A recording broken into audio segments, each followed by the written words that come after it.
Asia মহাদেশের সর্ববৃহৎ ছাত্র সংগঠন এখন টর্চ লাইট দিয়েও খুঁজে পাওয়া যায় না।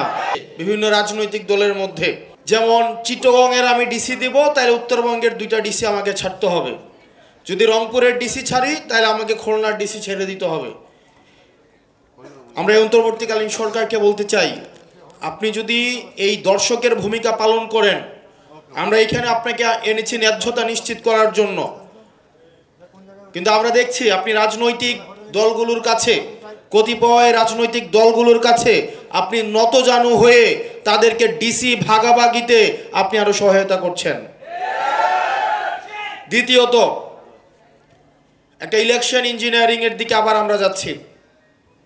আমরা 24, 18 এবং 14-এর যে বিতর্কিত নির্বাচন, আমরা চাই না এই বিতর্কিত নির্বাচনের পুনরাবৃত্তি ঘটুক, কিন্তু আমরা দেখতে পাচ্ছি যেভাবে নির্বাচন প্রক্রিয়া চলছে, সেই নির্বাচন প্রক্রিয়ায় আরেকটি প্রি ইঞ্জিনিয়ার্ড একটি ইলেকশন আবার জাতীয় উপহার পাবে।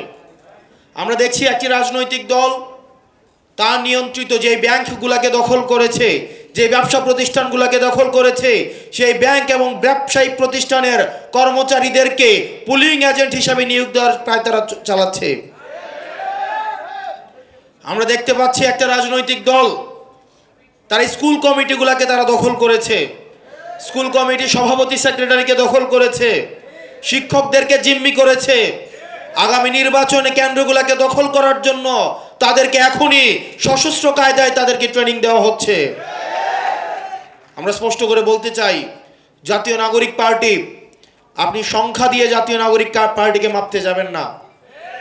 আপনার লক্ষ লক্ষ কর্মী নেতা কর্মীরা রাস্তায় নেমে আসে নাই।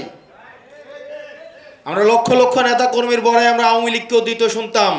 এশিয়া মহাদেশের সর্ববৃহৎ ছাত্রলীগ নাকি সর্ববৃহৎ ছাত্র সংগঠন ছিল এশিয়া মহাদেশের। তারা শুধুমাত্র বাংলাদেশের না, এশিয়া মহাদেশের সর্ববৃহৎ ছাত্র সংগঠন এখন টর্চ লাইট দিয়েও খুঁজে পাওয়া যায় না। এক জায়গায় বলে জয়, আবার 2 মাইল দূরে গিয়ে বলে বাংলা। নিজেরা দৌড়ের উপরে থাকে, ব্যানারটা নিয়ে দৌড়ের উপরে থাকে, ব্যানার 4 জনে মিলে ধরার লোক নাই, একজন ধরে ব্যানারটা নিয়ে দৌড়ায়, আবার বলে যে হাসিনা তোমার ভয় নাই, রাজপথ ছাড়ি নাই। এইসব লক্ষ লক্ষ নেতা কর্মী কাজে আসে নাই।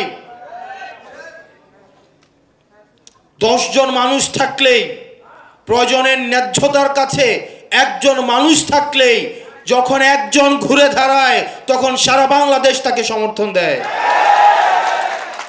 যে বিতর্কিত নির্বাচনের দিকে ইলেকশন কমিশন যাচ্ছে, ইলেকশন কমিশন একটা স্বৈরতান্ত্রিক একটা ইলেকশন কমিশনে রূপান্তরিত হয়েছে। আপনারা ইতিমধ্যেই জানেন আমাদের যে ইলেকশন কমিশন স্পাইনলেস একটা ইলেকশন কমিশন। এই ইলেকশন কমিশনকে গনিমতের মাল হিসেবে নাসিরউদ্দিন ভাই ইতিমধ্যে বলেছে, রাজনৈতিক দলগুলো ভাগাভাগি করে নিয়ে গিয়েছে। রাজনৈতিক দলগুলো উপদেষ্টার কাছে গিয়ে বলে যে এই উপদেষ্টা থাকতে পারবেন না, ওই উপদেষ্টা থাকতে পারবেন, ওই উপদেষ্টা থাকতে পারবেন না, সেই উপদেষ্টা থাকতে পারবেন।